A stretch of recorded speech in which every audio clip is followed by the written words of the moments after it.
All right, so right now we are on the Spade Parkland TV YouTube channel. My name is Spade Parkland. Welcome.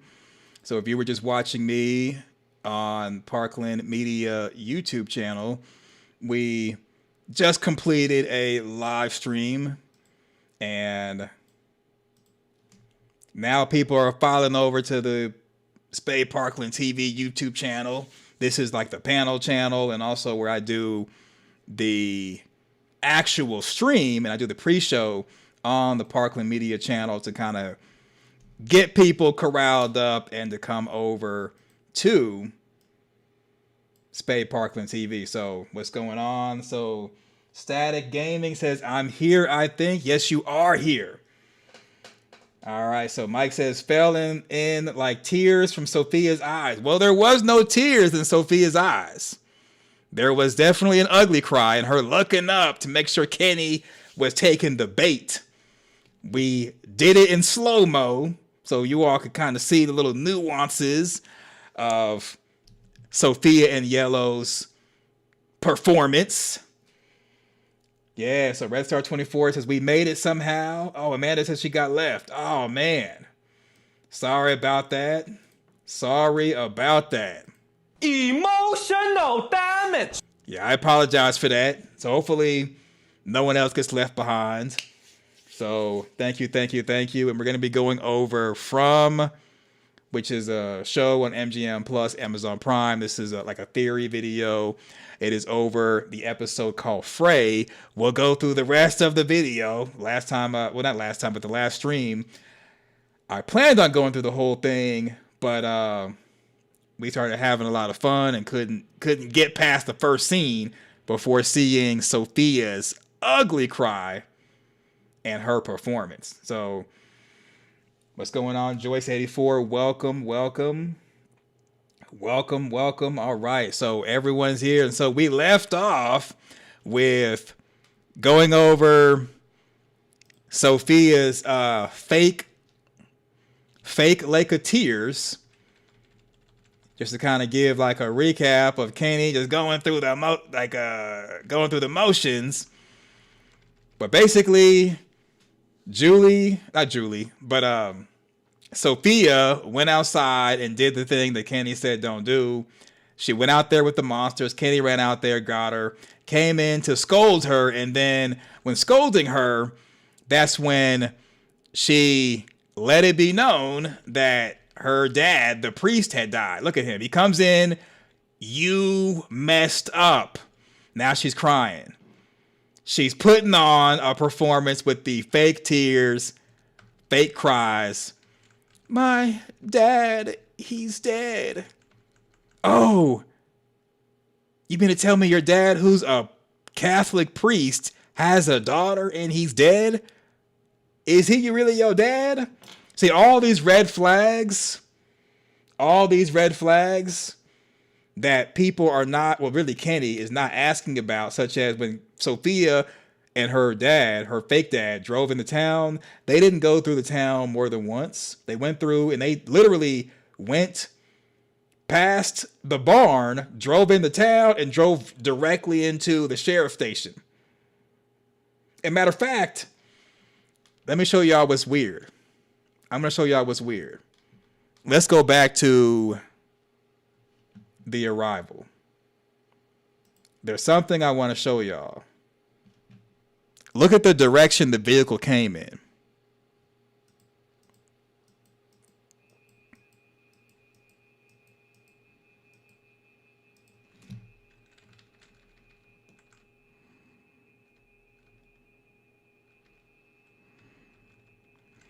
Everyone enters into the township at the barn, and then they leave out at the church.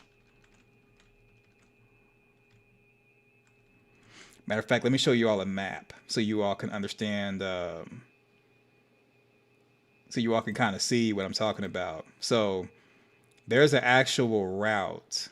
Let me see. Copy.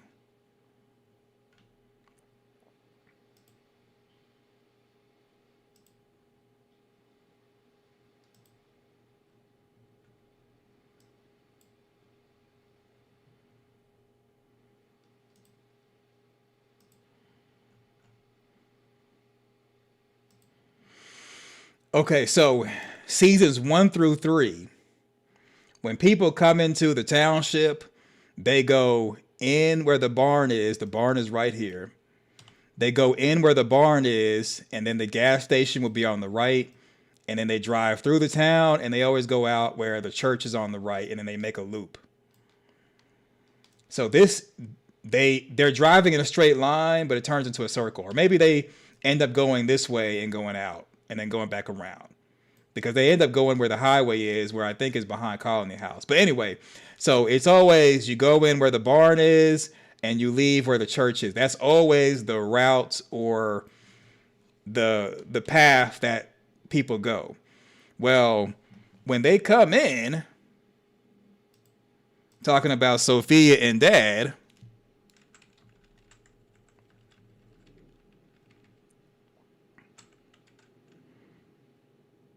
y'all see this?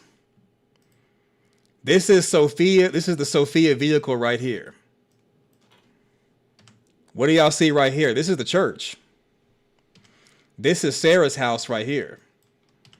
So pulling the model back up, Sophia and her dad, they're coming in from this direction, and they're going to crash right into the sheriff's station.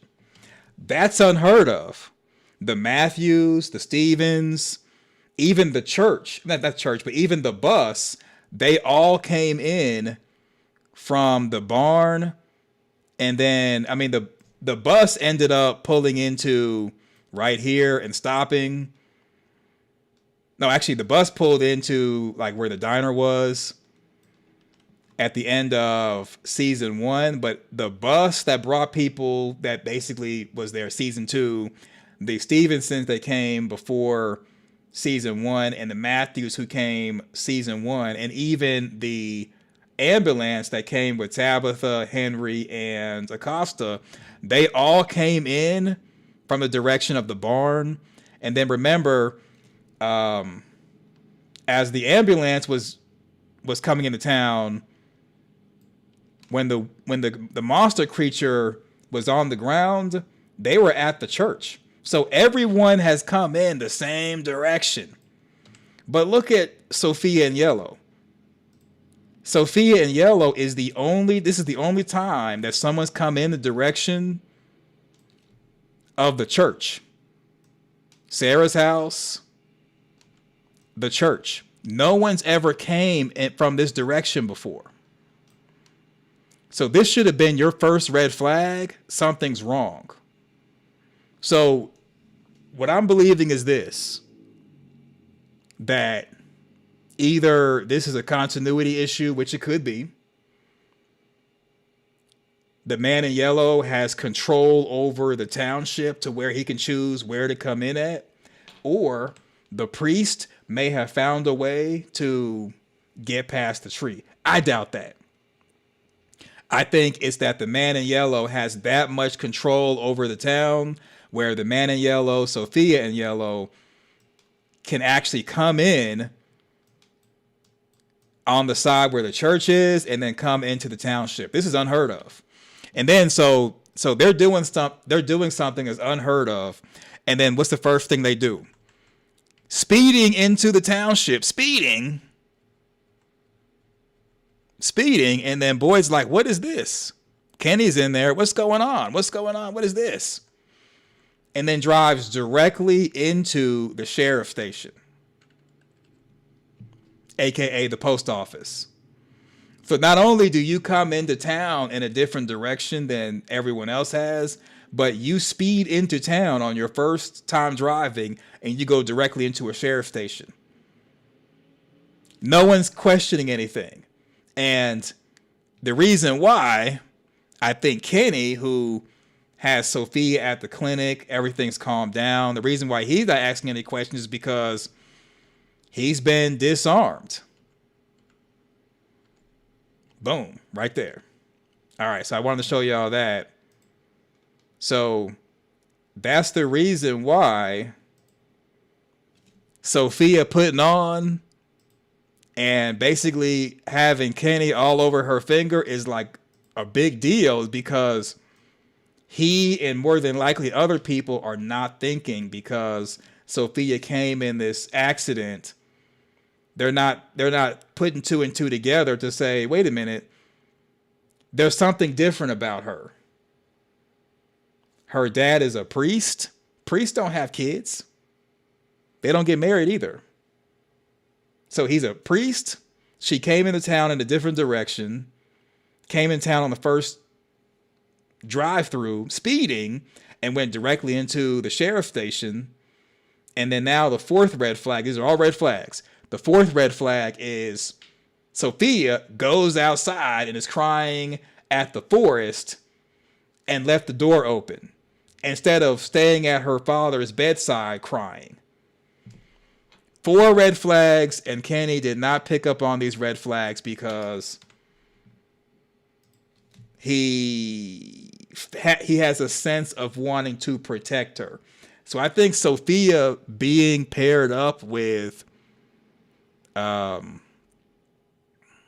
Sarah is going to be a game changer. And I think that the Man in Yellow, my prediction for episode 3 on out, Sophia is going to maybe have some type of way to connect with the voices that Sarah hears and make the voices cause Sarah to have pain every time she either starts to get suspicious of Sophia, or Sophia will use the voices to threaten her if Sarah doesn't do what Sophia wants. Like, Sophia may bully her. But I think it's going to be the first option, number 1, where Sarah's going to get suspicious of stuff, and Sophia is going to make the voices harm Sarah to get her to change her mind or to get her to back down. So Michelle says Lutheran priests can marry and have children. They also wear the same get up as a Catholic priest. Okay. So Mike says Sophia had an immaculate contraption. Okay. It's so crazy. People in the background trying to do an internet show right now. So Amanda says everyone is still messed up by Boyd's grandson. Yeah. I can't wait for him to walk around town and be talking to people. Right. Kenny is smelling her hair. Yeah, Mita's right. Kenny's taking in a whole whiff. He's taking in a whole whiff. So Joyce says no one's going to think about her seriously right now with all this other stuff going on. Exactly. This is the perfect time for her to slide on in. The perfect time for her to slide on in and get embraced. To get embraced, and no one sees the wolf in sheep's clothing. No one will see her coming.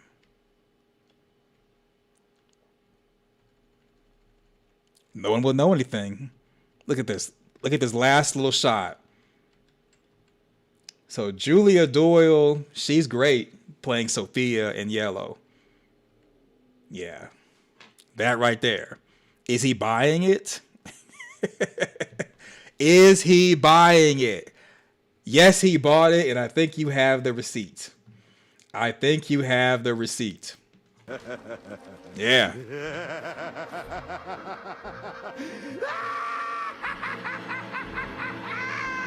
Yep, you definitely have the receipt. So Michelle says, Randall's always on the lookout for a mole. He might clock her. He might. He needs to. Randall will be perfect. And see, people were saying, I mean, I made my 1 or 2 mole videos and I was wrong. But people have been saying that there's probably going to be a mole. There's going to be a mole. There's a mole. There's a mole. And people have said there's no need for a mole. And we got the mole with Sophia. So there definitely is a need for a mole in Sophia. And so I would say my thought is the idea of the Man in Yellow causing the massacre to the township when Victor was young. Only reason why I disagree with him actually being the person to take people's lives is because if the Man in Yellow was that powerful to cause mass casualties like that, where everyone is like scattered around the road and whatnot, then Sophia could do that now. But Sophia told the priest before putting her hand over his mouth and taking his life that they couldn't come to them as they were, as he was, because of what they learned.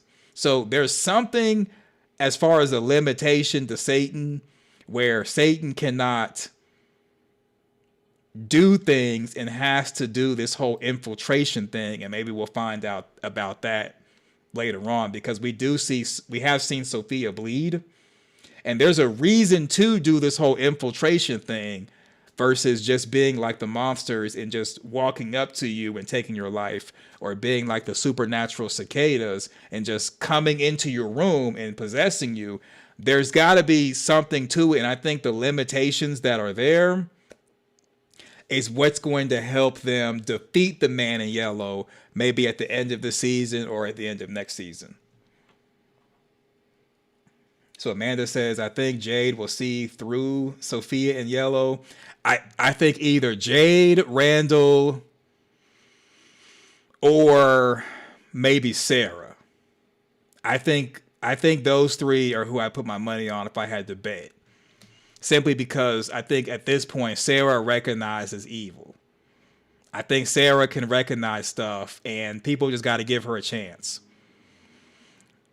As far as everyone else, I think they'll see Sophia as like this vulnerable girl who just lost her dad. She's in a terrible situation. She's religious. She's harmful.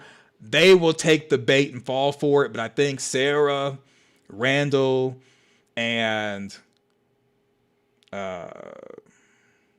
Jade will give a second look, and they'll think, wait a minute, when you came into town, didn't you come where the church is? People don't normally do that. All of us came in from the bar, and you came in from the church, and you only went in the town one time and you were speeding. And they even said that the seizure that the priest had was by supernatural method. So eventually people are going to start asking questions. And I think someone like Kenny is going to step in between the mob and Sophia and say, no. She's good. She checks out. I vouch for her. I vouch for her. And that's what's going to be, I think, what tears everybody apart, maybe, is people taking up for Sophia, people wanting to follow Sophia, versus those who are giving her the side eye. Yeah, you got to take the cape off if you're in Fromville. If you're trying to escape, I think you got to take the cape off, and you got to be willing to crack a couple of eggs to make that omelet. So Mike says Sarah was practically pre-Sophia. Yeah, it'd be pretty satisfying if Sarah was the one to nail her. Exactly. So Amanda says Victor might recognize Sophia in yellow. See, okay, if Victor looks at Sophia, okay, if there's a scene where Victor looks at Sophia and he gives like that long look that he gives, like remember when Boyd had the worms and Boyd left the dungeon with the worms and went to the back of the the back of the peach truck, and Boyd was scratching his arm with the worms, and Victor was looking at him with that look, like the Victor look. I think if Victor gives Sophia that look, Victor knows. But Victor might not say anything because, remember, Victor doesn't want to rock the boat. He looks at Fromville as being his home. So, I don't know. I think I agree. I think Victor might be able to clock her as well. But will he say anything? Will he say anything? So Amanda says Man in Yellow seems like the face is important to him. The suitcase, perfectly folded clothes. Exactly. Or maybe someone did that for him. Maybe we'll get another character. You know what would be a trip? I'm going to tell y'all what would be the ultimate trip with the Sophia outfit in the suitcase. Y'all not going to believe me when I say this. Wouldn't it be wild if the person who buried the suitcase and folded up the clothes was Eloise. Wouldn't that be crazy? What? What the fuck? Yeah, wouldn't that be crazy?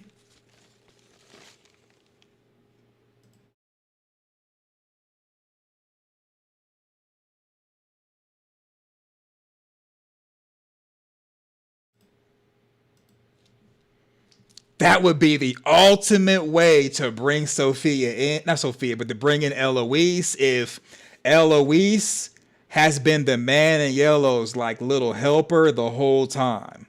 Man. That would be chef's kiss if they do that. If they do that, MGM from the creators, they could do no wrong with future projects. If they bring Eloise in as the man in yellow's like little helper the whole time, and the reason why we haven't seen Eloise is because she's been with the man in yellow. Oh my God. Y'all don't know how beast mode that would be. Y'all have no idea. Because if you look at the man in yellow, his hands were dirty, his clothes were shabby. He looks like he doesn't care about his appearance. But the clothes were folded really neatly in a suitcase. Who else would do something like that versus someone who was told to do that as a child, and even though they're growing up in Fromville, they're still doing the same things they did as a kid. And now Eloise is folding up the clothes, the Sophia clothes, for the man in yellow. Or, you know what? Okay. I don't think it's possible, but what if,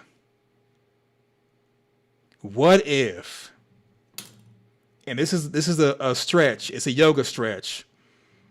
What if that suitcase was Eloise's suitcase and the clothes that Sophia is wearing was Eloise's clothes? Like, I understand that Eloise was a little girl, but what if she was somewhat the same size as Sophia, and Sophia is basically wearing Eloise's clothes that Eloise didn't wear? Because okay, if you've ever had children, you'll understand what I'm saying. Just hear me out. When you buy clothes for a child, you don't buy their actual size. You buy a size 1 or 2 larger for them to grow into their clothes.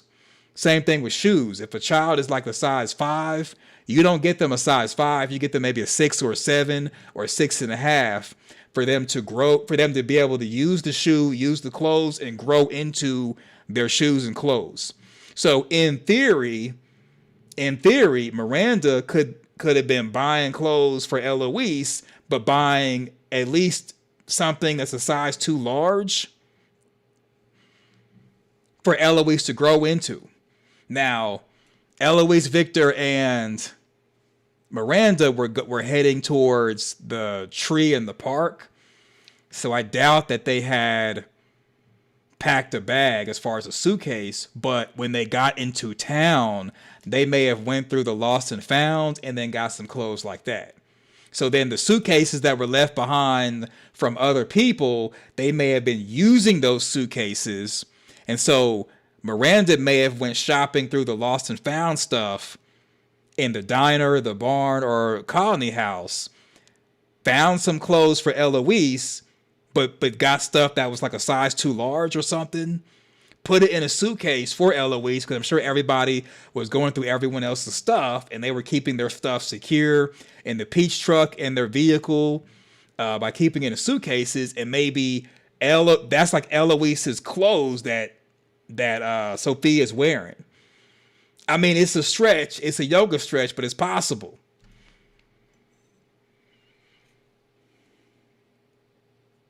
So Raul says, no spoiler, but the clothes was too neatly folded and clean. Yeah, they were. Let's look at them. I mean, for, like, I doubt the man in yellow folded that stuff up like that. It seemed like someone folded it for him. And I could see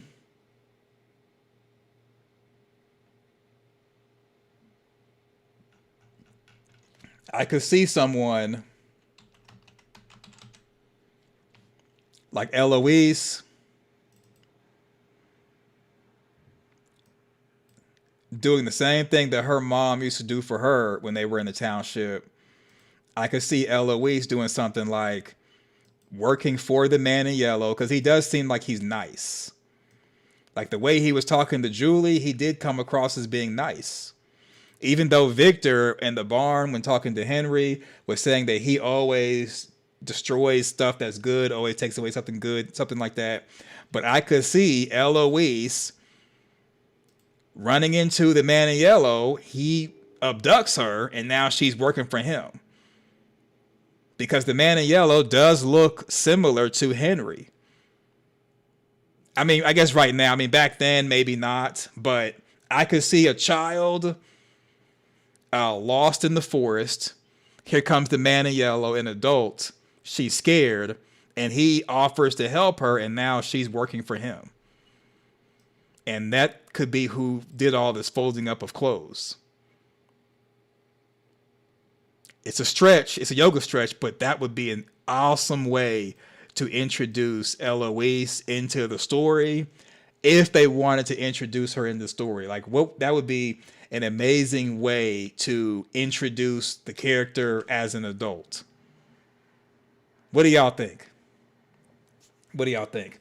So Red Star says, maybe Amanda, that would be my best guess for keeping Sarah around for... Okay, okay.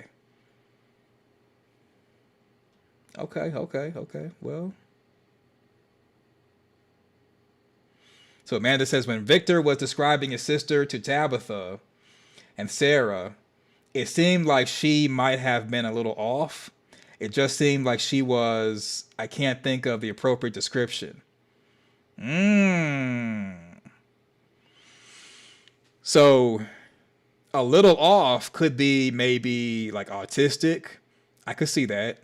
Because this is, even though it's a Canadian show with Canadian actors that takes place, that's filmed in Canada, it's based off of America and Americans. And we started putting, well, not we, the food and beverage company started putting chemicals in the food, preservatives and other stuff to make the food last longer and to make it to where it stays fresh and looks appealing for a longer period of time.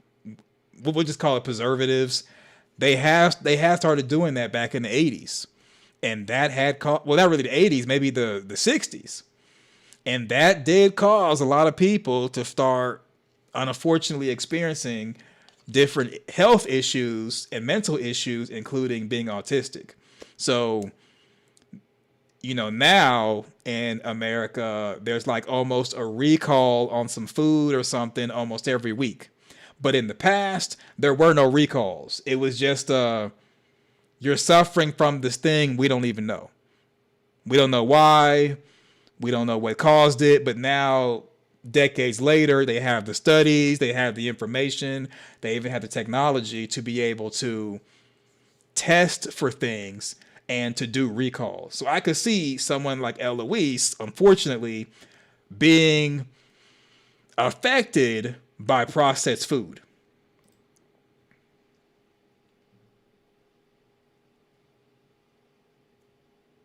Yep. So Amanda says it seemed more like Eloise could have been a bully to Victor at least.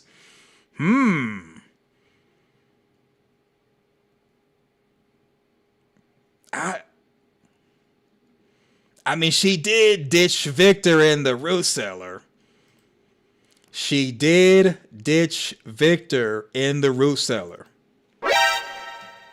So Eloise, we got to give you the side eye when you was a child. So Mike says, if the man in yellow had 40 years to groom and brainwash Eloise, yeah. she would basically be a servant.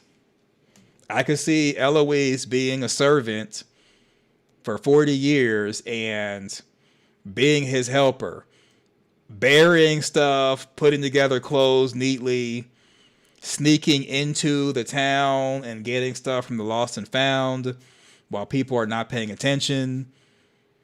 I could see that. She could be his eyes and ears.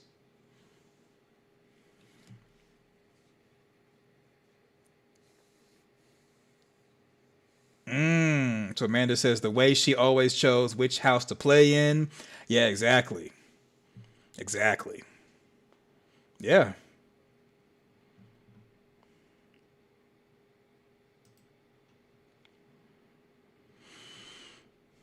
Yeah, so the way Sophia's putting on, I could see the man in yellow, Sophia in yellow, being cruel, especially the way they hung up Jim later on in this episode. I could see her doing something like that, like trafficking Eloise and brainwashing her. I could see that. All right. So now I've held you hostage for over 30 minutes. Let's do the recap. So we've already kind of gone over how Sophia did a crap test with Kenny, and that's the reason why she went outside of the clinic and was out there looking at the forest, doing the fake cry to lure Kenny out there to see what he would do if she went and crossed the line on stuff he said not to do. And we saw that she basically gave Kenny the ugly cry and he fell for it. Yep, he fell for the ugly cry.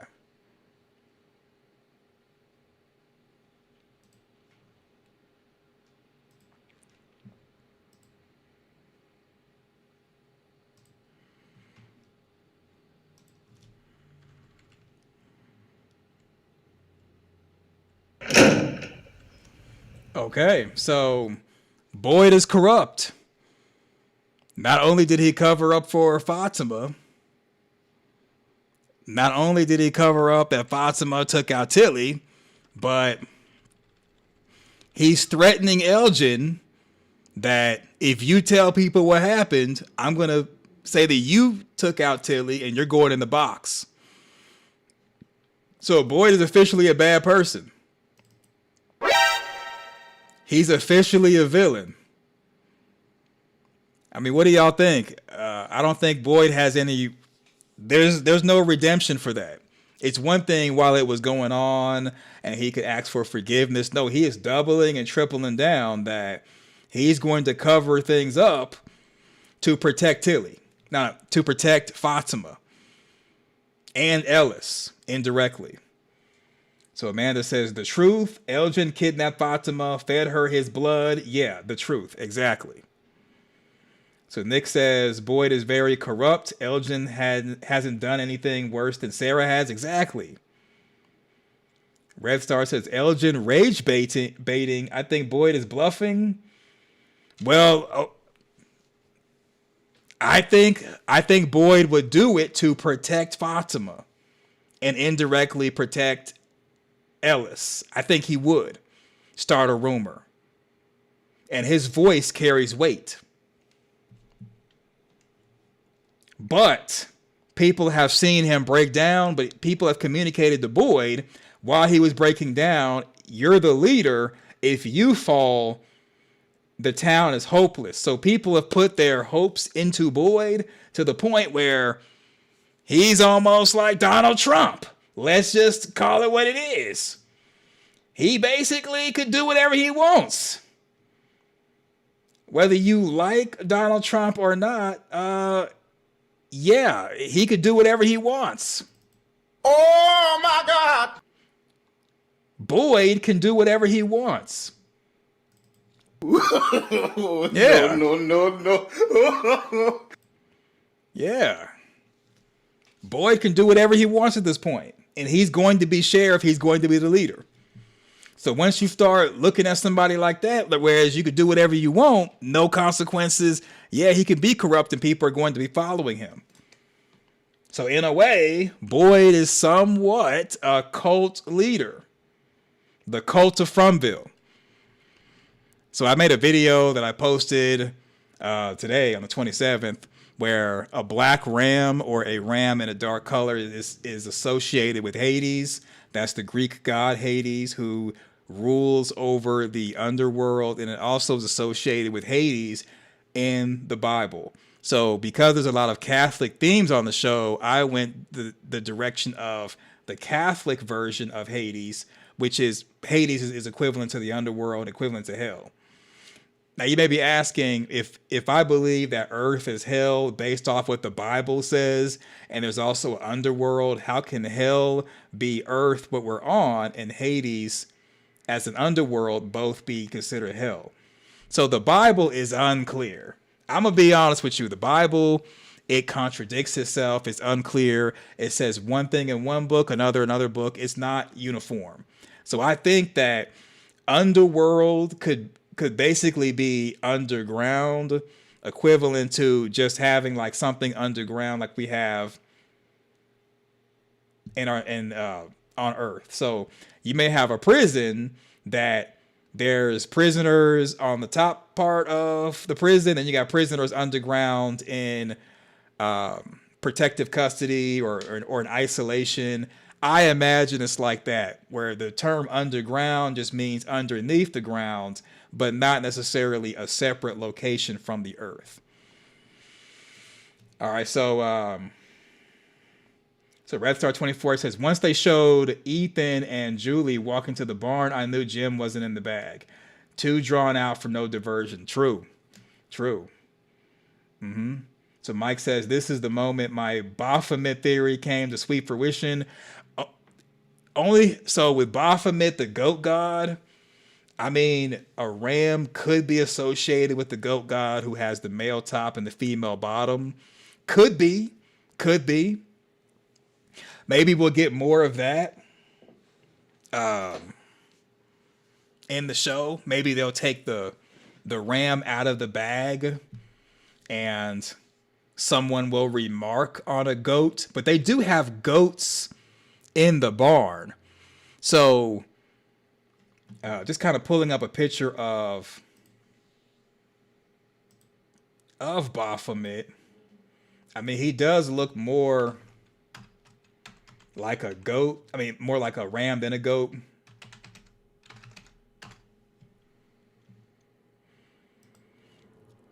So Baphomet is an occult symbol.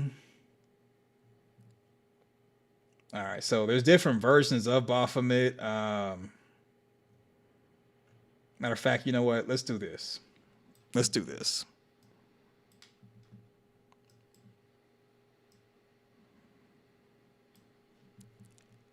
So just taking a detour.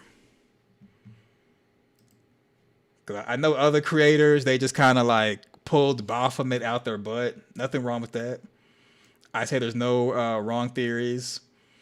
But I think this is, if you're going to bring up Baphomet, now's the time. Now is the time to, if you're team Baphomet, which Baphomet is kind of like a symbol of the Church of Satan, which is the statue that they used. It was one that was put in Little Rock, Arkansas. But Baphomet is just an occult symbol, period. It doesn't necessarily belong to any one thing. There's many people who use Baphomet, the goat god, for religious purposes. Let me I'm gonna pull up one thing. Okay, I had to just make sure it was nothing crazy. So this is the Church of Satan. The Church of Satan uses the Baphomet statue, but Baphomet is not necessarily associated with Satanism or Church of Satan, because Satanists worship Satan. Baphomet is a statue that they use, but their thing is Satan. But so this is the Church of Satan's Baphomet symbol, and it's got the goat god who has the male top, and there's actually a female bottom. That's the reason why a lot of people in Hollywood do gender swapping, race swapping. That's why they're into the whole trans community really heavy.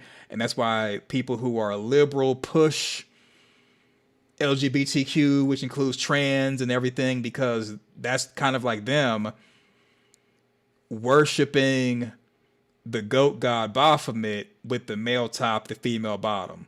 And, you know, the as above, so below. And then you got the two children looking up to Baphomet, wanting to be like him and wanting to maybe even swap to be something different than what they are because of outside influences. And those influences, in my opinion, are influenced by Baphomet. I don't want to get too in the weeds with Baphomet, but it could be understandable why somebody could see Baphomet and think of a ram as opposed to him being the goat god. And you can tell because of the horns is the main thing that makes a ram is the horns. And the main way you can tell, not the main way, but one of the ways you can tell about Baphomet is because of the horns. And so another aspect of Baphomet that's interesting is that Baphomet has angel wings. So Baphomet is kind of like a combination of different things. Some people have even said that, you know, this is one form that Satan takes. Could be, because Baphomet appears to be an angel, but not. But then you got the 5-point star right there. Then you have the symbol that's used for the medical field, but the snakes or the serpents around the sphere right there on the stomach. So we won't get too in the weeds with Baphomet, but I think if somebody wanted to push Baphomet on somebody, this is the time to do it. Your time to shine has come as far as esotericism, Baphomet. Once the goat head was in the bag, not goat head, but once the ram head was in the bag, now it's like, uh-oh, you know what? My time to shine has finally come. Gang, gang. Yes. So I think Mike said he has some Baphomet theories. Your time to shine has come. You can now Baphomet it up. You can now Baphomet it up to your heart extent.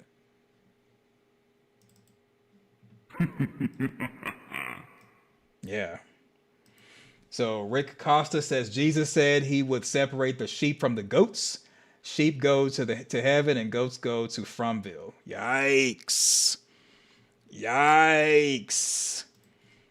So based off what he said, yikes. Everybody ain't gonna make it to heaven. Everybody ain't gonna make it. Nick Pillow says Boy in White is gonna have to start paying bills soon. Because he's getting older. Yeah, pretty soon. Well, he might be the teen in white right now. He might even have facial hair, deeper voice. Yeah, the teen in white. And you know what? When we finally get season 5, he probably will be the man in white. The man in white. So Red Star 24, I think we've seen sheep. We have seen sheep. So we've seen sheep, but I have not seen a ram. So we've seen sheep and we've seen a goat, you know, Alma the goat. But as far as a ram, I've never seen a ram in Fromville. Maybe next episode or later on in season 4, people will, maybe they'll kind of do an exposition dump and be like, oh yeah, we had a ram the whole time. We just kind of kept it, you know, over here away from the other cattle and blah, blah, blah. Or this ram could be from wherever Alma the goat came from when Boy first brought Alma the goat during the flashback when the Stevens first came into town. So Ann's big boss says, I'm afraid he will be the man in yellow. Could be. I mean, at this point, anybody could be the man in yellow. At the end of the episode, when Jim is talking with Ethan, that version of Jim could be the man in yellow. Sophia, man in yellow. everything is the man in yellow. At this point, there are no wrong answers for man in yellow. So yeah, so Tabitha gets the goat, not goat, but the cheer about that. As far as Jim and the Hanged Man, make a long story short, I think the Hanged Man version is the occult one, where it's more of a punishment as opposed to something being positive, like normally with the Hanged Man. So I won't go over the entire video, but just to kind of, give some broad strokes. Basically, Jim could kind of be associated with the Hanged Man on the tarot card, but the tarot card Hanged Man has 1 foot strung up. So season 1, episode 9, when Tabitha goes to the top of the lighthouse and sees Jim upside down, this couldn't be a Hanged Man because, as far as tarot card, because the hands are not behind his back, which is symbolic of surrendering and submission, and both feet are constrained. But he's in black, so it symbolized that this is a symbol that he's going to die, which he did die. But he died in a different manner than just being simply hung up. So I think that this symbolization is that his foot is going towards the right or to the east, because, north, south, east, and then west. So his foot being pointed to the right or to the east means that he's seeking knowledge consciously. And then his hands dangling and not being behind the back means that he's being punished, equivalent to the Thoth Hanged Man that Aleister Crowley, who is a famous occultist, created. And there's like many different Hanged Man tarot card types. I just chose to use 3 that were the most popular ones. So the hands being loose is equivalent to being punished with the Hanged Man, whose hands are being impaled and nailed. And then the serpents of this occult Hanged Man, which is symbolic of punishment. The serpent represents the serpent that was in the Garden of Eden that talked to Eve and convinced Eve to eat the apple from the tree of knowledge of good and evil. Well, not really eat an apple, but to eat of the tree of knowledge of good and evil. You got a serpent there. You got a serpent there. Then the symbol of enlightenment is here, and it's away from the head, meaning you're not being enlightened, you're being punished. And the Ankh, which is a symbol of life, of birth, is away from the head, and this figure is being hung by it. And the Ankh is a symbol of life and spirituality and vitality. The Ankh is also kind of like in the shape of a woman's womb, where this is like where the baby would go, or this is supposed to be the birth canal. This is one way to interpret it. So being hung from the Ankh upside down, away from enlightenment, you're being punished for seeking knowledge.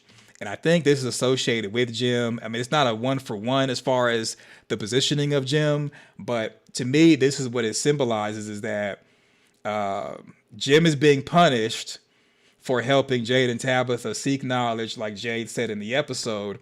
And this is a warning to everyone else in town. If you help Jade and you help Tabitha, this will happen to you, because knowledge comes at a cost, and you might be that cost. And that's pretty much it. And so the monsters obviously hung him up. In my opinion, they hung him up because Sophia was in the clinic with Kenny.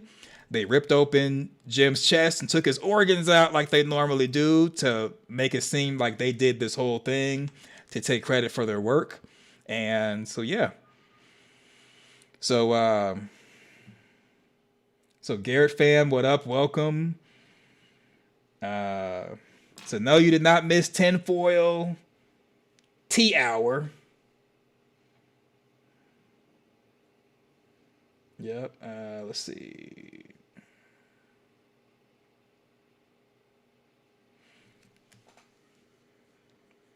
Right. So Michael Sullivan says, kids find their dead dad in the place their mom specifically told them to go. The Matthews are dysfunctional. Yeah, they are. So Red Star 24 says, isn't the Ankh an Egyptian symbol? It is. Hanged man, and they're making a number 4 with the body.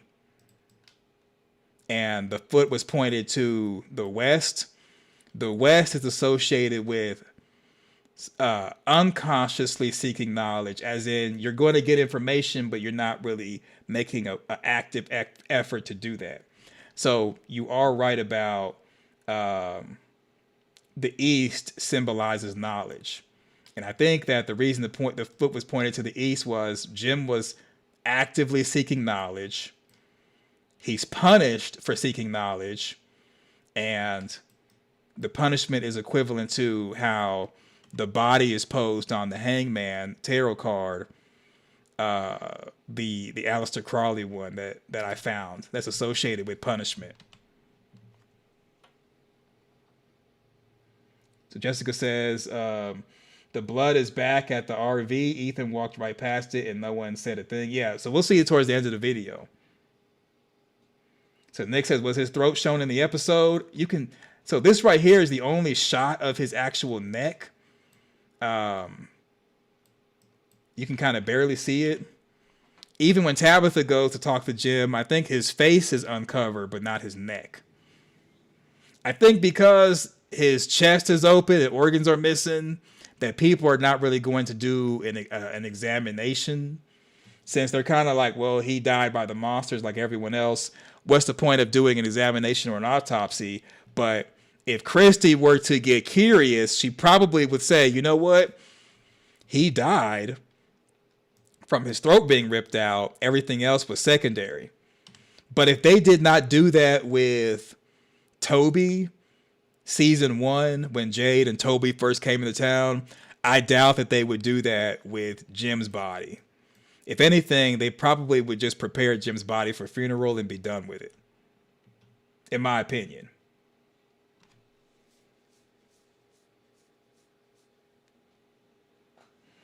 So Red Star says maybe Ethan will tell Julie later, and that's why she story walks to the RV. Could be. Could be.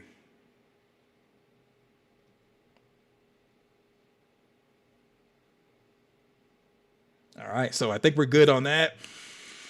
All right, so yeah, I made a whole video about it. So I'm not gonna go get too deep in the weeds with it here, but the knowledge comes at a cost. And so the other reason why I think the ram was meant to communicate is because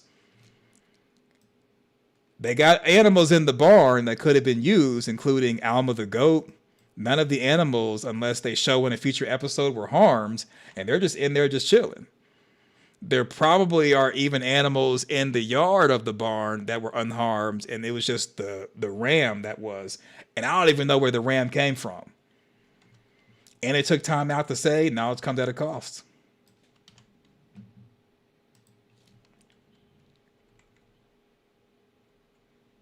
Yeah. Poor Jim. Yeah, so Tabitha's crying for real. And so look at this. Look at her. Look at the man in yellow. Look at Sophia in yellow. Yeah. So I just showed the previous shot where she was doing the fake crying. She was putting on a performance, doing the ugly Sophia cry. Yeah. Yep. So Michelle says, I still think there was something fishy about Toby. Yeah, because Sarah took out Toby. That is what is fishy about Toby, because Sarah took Toby out. Yeah. Sarah did that.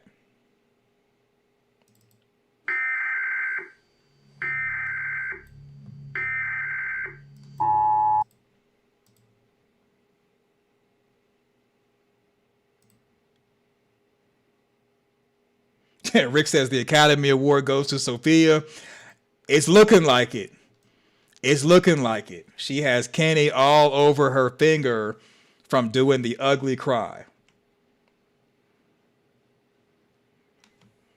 So Jessica says, my question is, why wouldn't they question the monsters dragging Jim's body all the way into town and hanging him when they have never moved a victim before, much less across town? Exactly. See, someone like Jade would be asking questions like that, whereas Tabitha doesn't want to ask any questions right now. And I think everyone else is just afraid and not really thinking.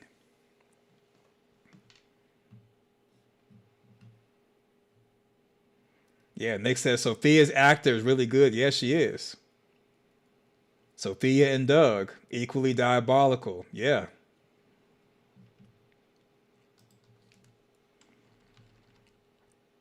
Putting on a show. And then look at this. Now she's getting ready to go back to performing. So she's got the grin. Got the grin.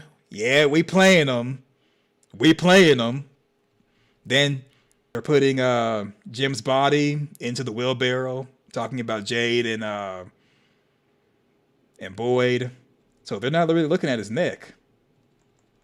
I mean, when you think about it, his neck really didn't. Maybe it's because of how they positioned it, but his neck doesn't look as bad as it was. As a matter of fact, look at his clothes. His clothes are not even soaked in blood. Y'all see that? His clothes aren't soaked in blood. Let me show y'all something. Let me show y'all something. Hopefully y'all have a little bit of time for me to show y'all this detour.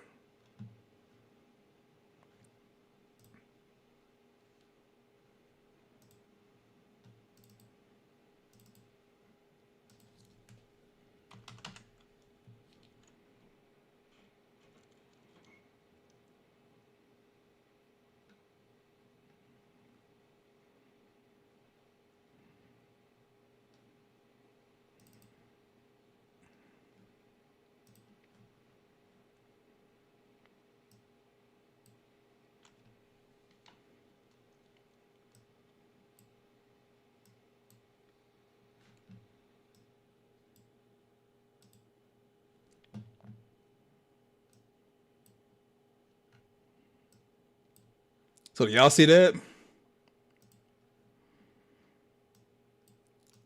His clothes were soaked with blood, and this was a very bad wound. Y'all see that, right? But then look at him in this picture, and look at him above. His clothes are dry, free of blood, and the wound on his neck seems like it's not even there. And what's this on the nose? Y'all see that?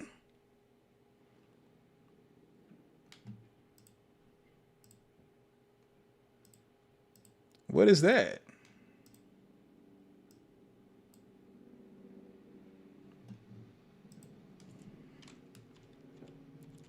Y'all see that?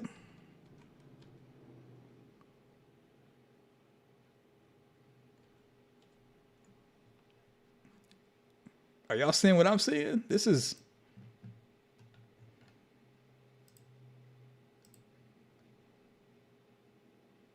Is this Jim? Clothes are dry. This looks like it's been dry. Look at that. So the shot that I'm showing you all is when he's on the ground at season 4, episode 1, when the man in yellow was talking to him, saying that, it's just me and you, Jim, and the man in yellow had crouched down. I could see maybe, I don't know, but I could see the blood not being at the neck because maybe the monsters drained the blood, but his clothes appear to be dry. This is supposed to be like the next day from Jim being killed yesterday, as far as in-universe time. Because remember,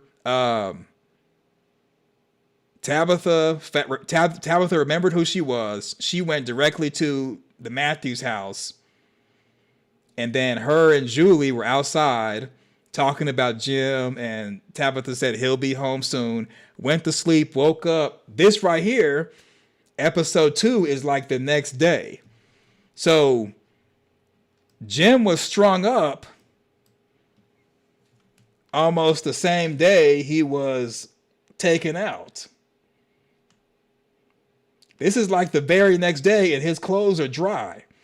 They're free of blood whatsoever. They're free from blood completely as far as stains and everything. What do y'all think? The bigger deal is his neck looks fine. Clothes can be changed or washed, but you can't fix a neck so quick. Well, how are they gonna wash clothes? To where the clothes are dry the next day? Nah. It's more to it. Right, Mike. So Mike caught on to what I was thinking. The corpse, this dummy, has more facial hair than Jim. Look at that. Is this Jim? I mean, we know it's not the actual actor because it's a dummy, but the clothes should be bloodstained. And I mean, having his throat ripped out, we should be able to see a throat injury somewhere visible here, even though the head is down. Like, we should be able to see the throat being ripped out. We'll look later on in the episode when we get a close-up of him, but y'all, what do y'all think? So Amanda says, when you die, hair and nails appear to grow when it is really the body. Okay. But overnight? And then the clothes being wet here, drenched in blood, but then dry clothes?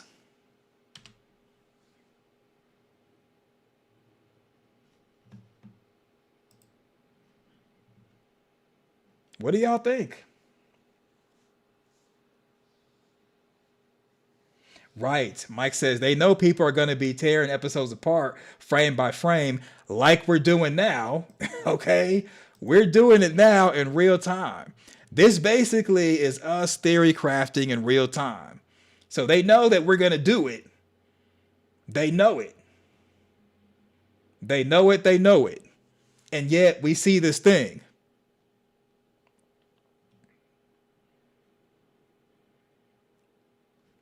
So Amanda says, I think what Joyce said could be true. Okay, what did Joyce say? Where's Joyce? Is there a Joyce in the chat?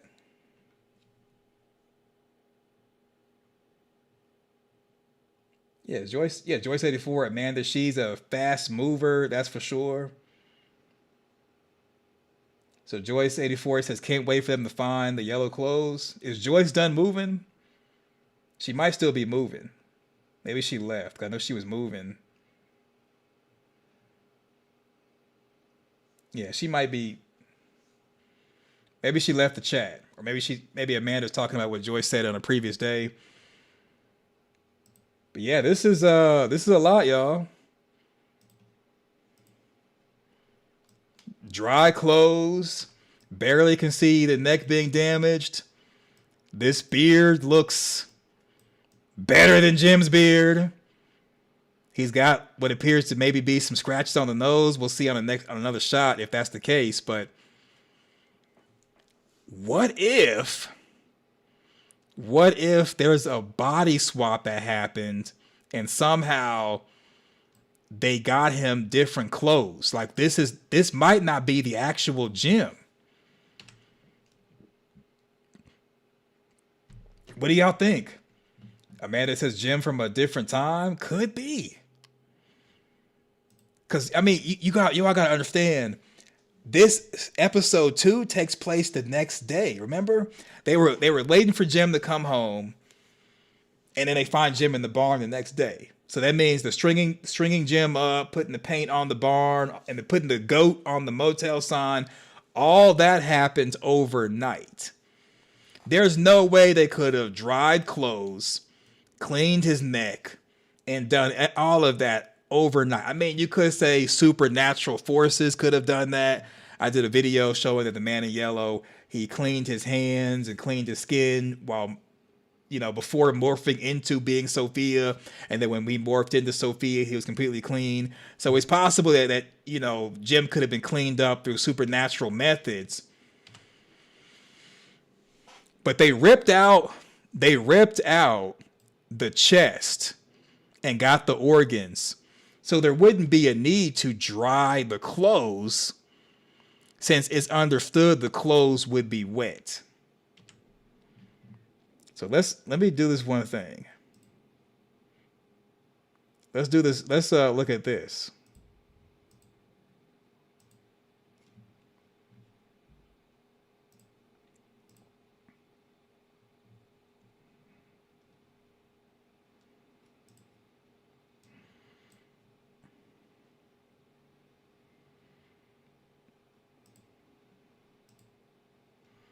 So you can kind of see maybe something's going on with the neck. Let me try to get a better. Let me see. Can I get a better?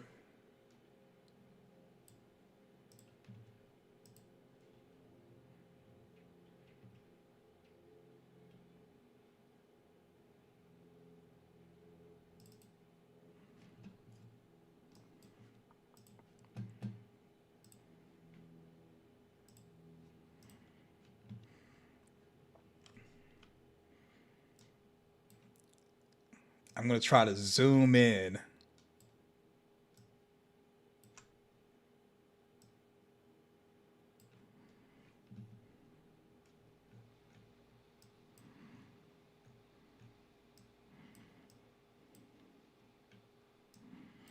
Okay, so the blood going down to his face, I could understand, because it's coming out of his chest. So I can understand the blood going down to his face right there.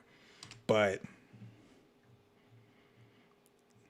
his clothes being cleaned up like they are, the clothes should be still soaked and dirty. And it seemed like they're not soaked and dirty. So I don't know. So what do y'all think? You said, okay, he has the jacket on. Yeah. I mean, okay, he has the jacket and he has the blue shirt. But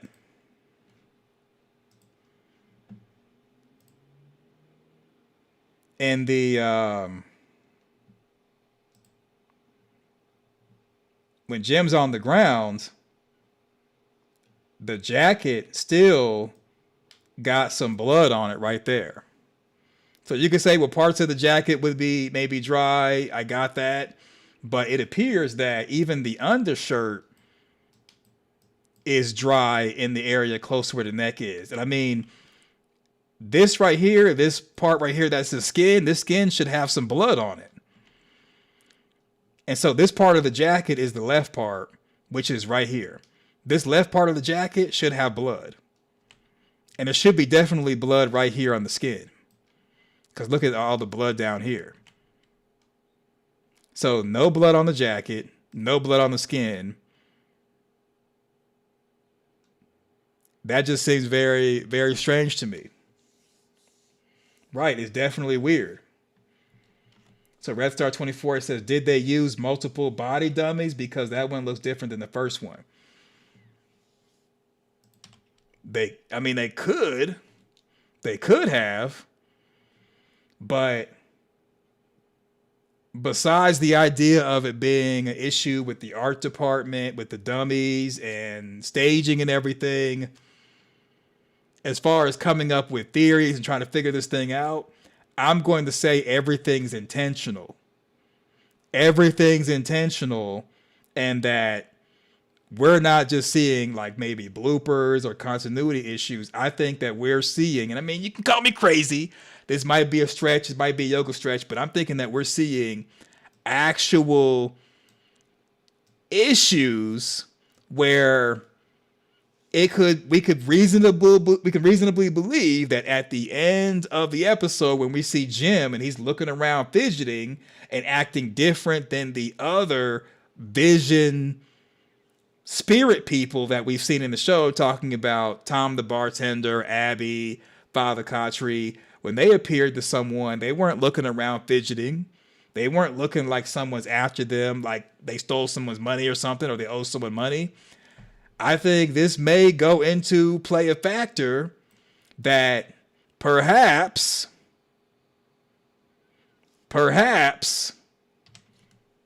it's a stretch, it's a yoga stretch, but it may be that somehow, even though this is a dummy, this is not Jim. What do y'all think? Do you think it's possible that this body that we see that looks like Jim and is dressed like Jim is not Jim?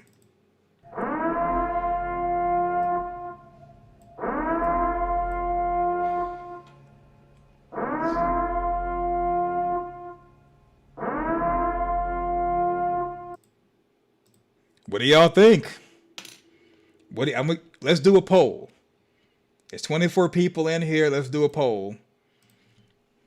Do you think the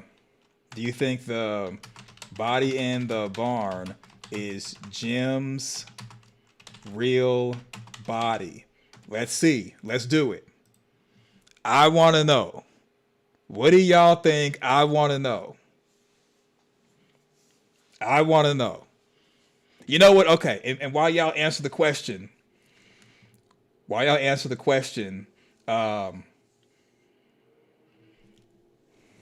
I have a trivia question for you.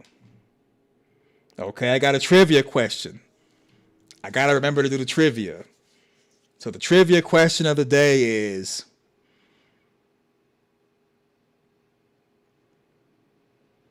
who ripped out Jim's throat? It's an easy one. We're gonna start off with the easy ones.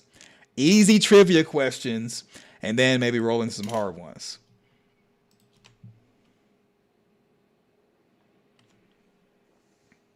Okay, so Amanda says, I think it is real, but not the only one. Yeah, Michelle got it right, Maniello. So more than one body of Jim, like more than one Jim. Right, man in yellow. Correct. I'm not good at this trivia stuff. See, Red Star 24, we don't know what happened to the first Jim when Julie did in Story Walk. So like Amanda and Joyce said, that's the reason. Could be. This could be, for all we know, this could be how the original Jim died. And when Julie Story walked, that retconned the situation, and now we got this Jim. So it could be that, okay, here's one theory. When Julie Story walks, it could create two different timelines. What happened before she story walked, and then what happens after she story walks. So in other words, you're not changing the story, a new story gets created, which that's basically how time travel should be. That's how time travel should be.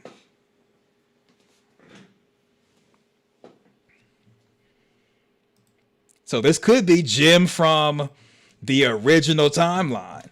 If they go into that, that would be dope. Because then it would show that there could be a version of Boyd that never left the well and was never saved by Julie throwing the rope.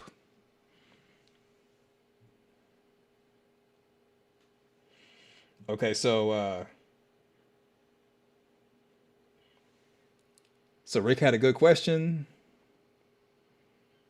So Nick Pillow says Rick had a good question.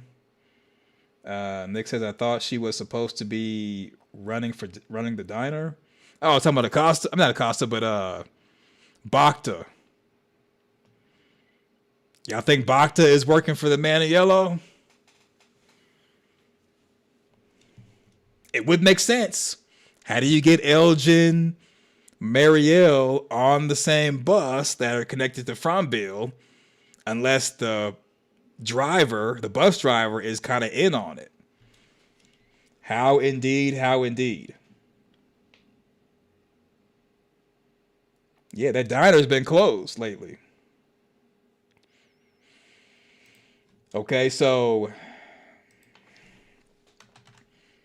I'm going to take a quick non-commercial commercial break to stretch and everything, so we can continue on with this marathon. So it shouldn't be longer than maybe a 5-minute or less break. So I'll be right back in maybe 5 minutes or less. Non-commercial commercial break.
All right. Thank you for being patient. Yeah, I had to stretch, y'all.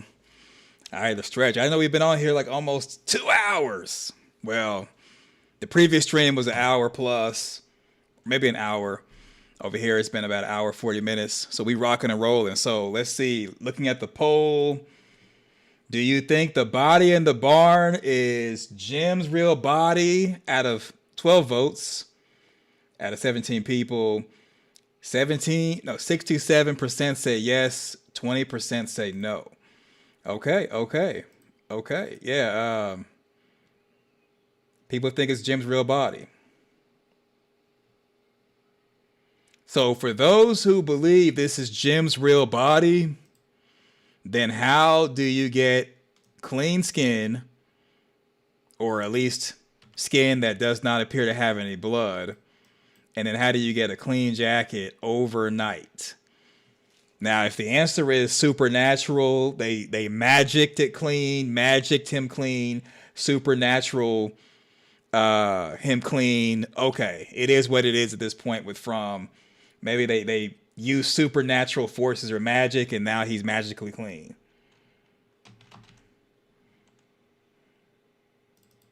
Don't forget to like, sub, and share. Thank you. If you haven't had a chance to do so, go ahead and smash that like button. Thank you very much. Yes, please and thank you. All right, so until we see, hear her, yeah.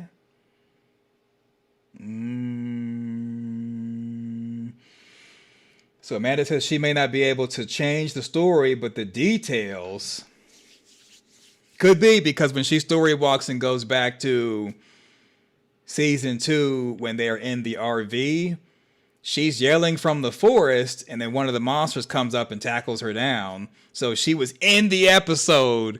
We just couldn't see her while she was there, I guess. So interesting. So Joyce84 says, what if Jim's body just keeps showing up every time Julie story walks as a way to taunt her? Oh man, that'd be horrible. But that would be the cost of her trying to get knowledge. It keeps. Okay, work harder. So let's go through some of the stuff on Jade's wall. See if we can help him out.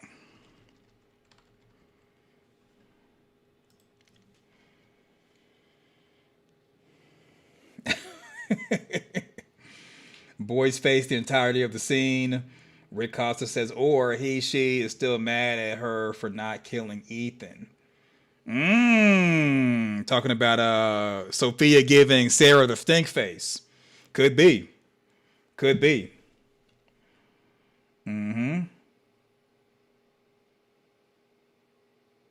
So Red Star 24, traitor to Sarah, says Sophia in yellow. Yeah, I trusted you. Amanda says Sophia in yellow is saying, you were supposed to take me shopping? Yeah, Kenny done dumped her off on Sarah. Or Kenny decided to change his mind. Red Star 24 says Sarah in yellow is not done messing with Kenny and doesn't want to be exposed by Sarah. Yeah. Says, Amanda saying Sophia gets upset when Kenny hands her off to Sarah. When Kenny hands her off to Sarah, yeah. Mike says that Jade is saying 4 seasons in, now we need to talk. Exactly.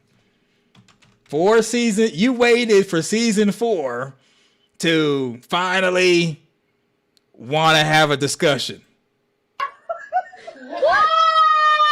Yeah. But in Jade's defense, he did kind of lay out his theory to Boyd, and Boyd's response was, I thought you had to show me something. So in Jade's defense, he has tried before, but he was rebuffed. So yeah, it hasn't really been season 4 when Jade wants to talk. He's tried with Boyd before. Boyd was like, I thought you had to show me something. This is nothing. So if anything, it's really Boyd's fault for not listening. Yeah, boys should have listened the first time.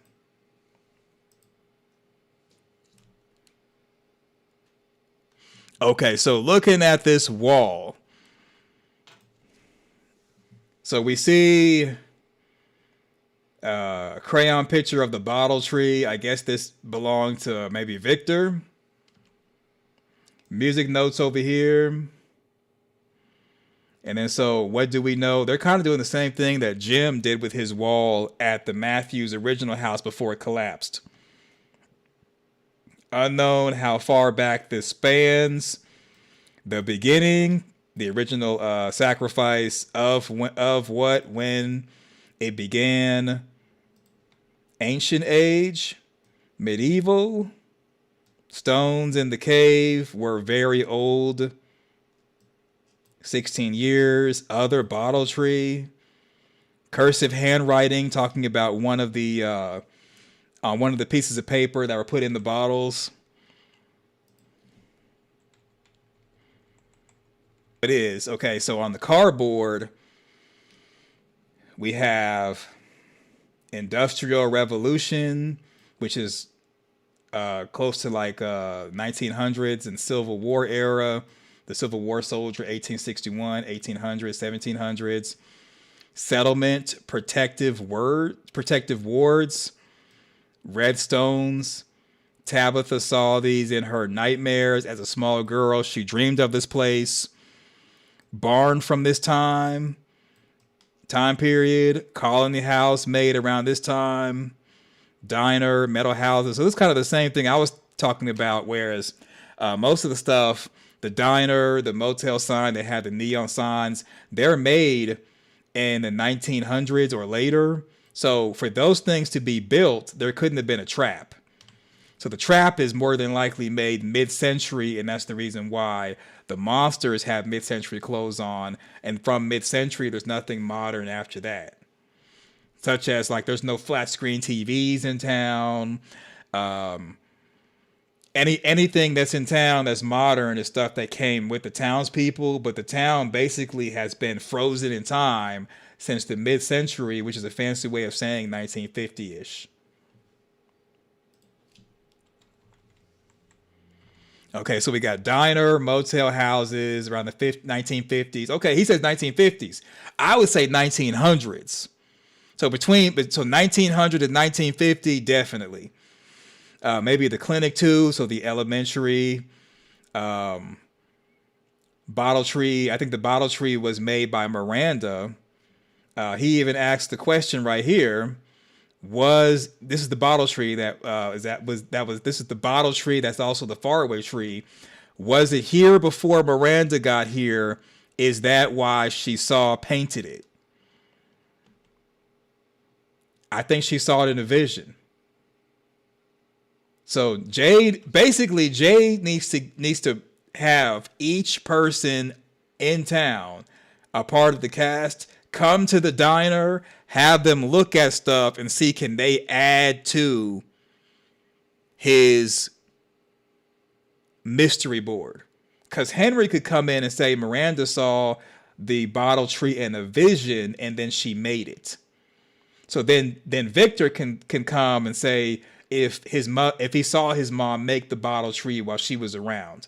But he told Tabitha the bottle tree was there and they don't know when it got there. So Victor wouldn't be any help with that. But then it comes to the point of, when did the bottle tree get made?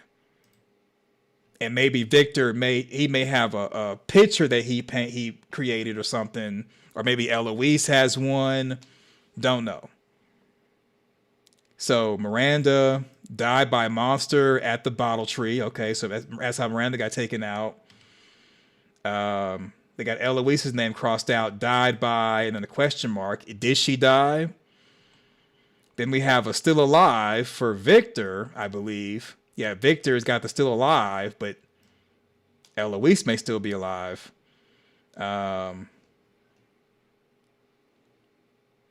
So this is kind of some of the stuff that we've all talked about in comment sections and on videos. All right, so now we got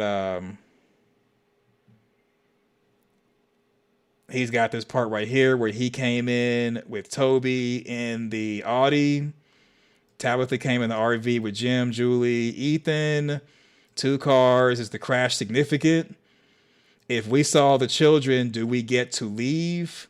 No, if we save the children, do we get to leave? Is there a future? Is there a future? How long between experiences here? Is there a pattern? He's talking about between each of the different points on this timeline, more than likely separated by massacres. That's what I believe.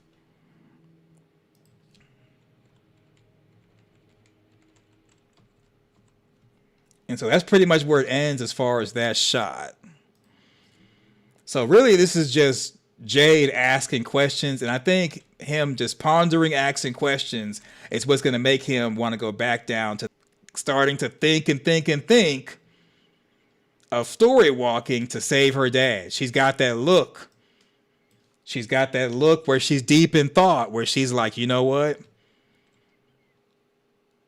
This is what I want to do. This is all I want to do. So, side note, y'all not going to believe me when I tell you this, but one time I went to, some friends and I, when I was younger, we went to a casino. We went to casinos in Tunica, Mississippi.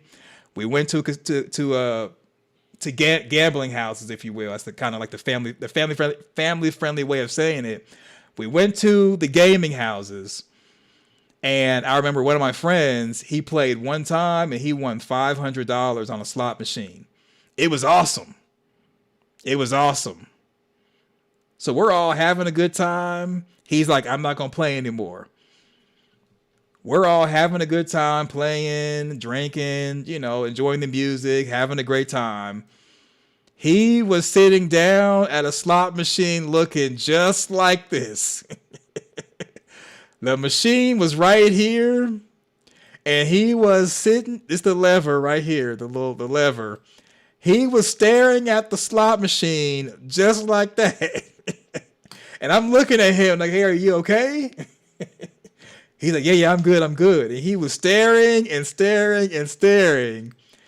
He was $499 up because he spent $1 to make the 500. So basically he got his $1 back technically. But so basically he's up $500, played one time, he's good. First time playing at that. I knew it's because he was a first time player. I knew it. I told him like, hey, you're a first time player, you won. Don't play anymore and you actually will be winning. He said, okay, cool. He was staring at the machine just like this. He was not moving. Staring at the machine that he won on, sitting on another stool at another set of machines. A waitress came by, asked him, did he want a drink? He said, no, I'm good. She said, are you sure it's on the house? He took a drink. She came back again, another drink. I swear she brought him 4 different drinks. And then so we're all walking around the casino, not really around the casino, but we're in the same area playing different machines, having a good time. I looked up. He was at the machine that he was staring at.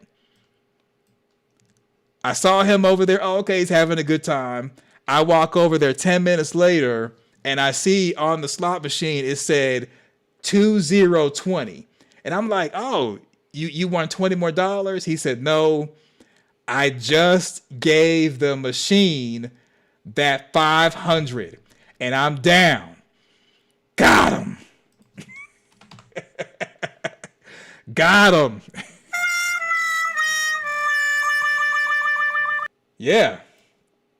So I said all that to say, Julie has the look. I can win, and that's all she's thinking about. I can win. I know I can win. I know I can do this. And she's not thinking about anything else. Amanda says, I would have kept 450 and played with the 50. Well, he gave back the whole 500 and then he went to the ATM and got some more money. That's how they get you, for real. They get you because they know you're going to be thinking about it. They know you're going to be thinking about it. Would you ever think that this innocent little face could do anything to hurt you? No, you wouldn't. You wouldn't. Because that's how we get you. Yeah, that's how Sophia gets you. That's how the gaming house gets you. And that's how story walking is going to get Julie. I think story walking, it's taking years off of, or time off of Julie's lifetime. And that's why her hair is going to turn gray. That's why her eyes are going to be getting bags in it. She's going to be obsessed with story walking and time travel, obsessed with saving Jim, obsessed with saving people, not knowing that she's losing herself in the process. And I think it's equivalent to someone who's gambling. Yeah.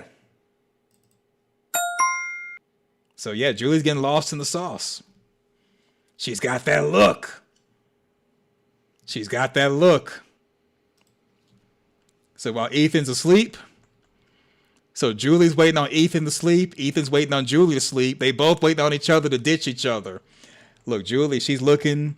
He sleep. It's like, no, you're being selfish. I lost Jim. I'm not trying to lose anything else. Jay says, think about your kids. And Tabitha says, I am thinking about my kids. You're selfish. You're selfish. Look at this. Tabitha is in Jade's face like she used to be in Jim's face. Tabitha is in Jade's face, projecting her anger onto Jade. Tabitha's grieving, feeling guilty, blaming herself. Tabitha is in his face. Jade can't do anything but turn to the side and take it like a man. Look at that. Look at this. Tabitha is, yeah. Now you know why the original Jade broke up with the original Tabitha. This is a lot. This is a lot. This is a lot.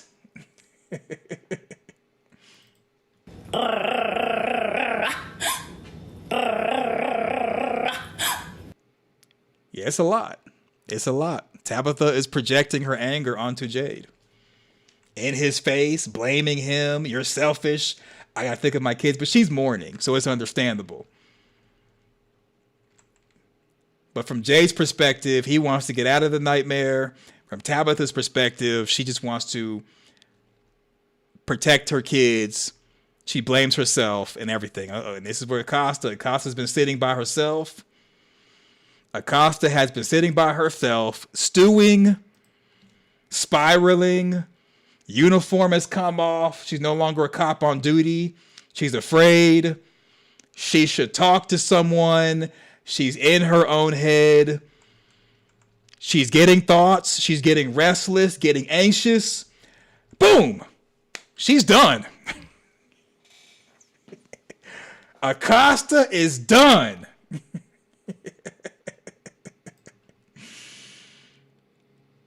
Nick says Tabitha is toxic. Remember she was giving Jim mixed signals seasons 1 through 2?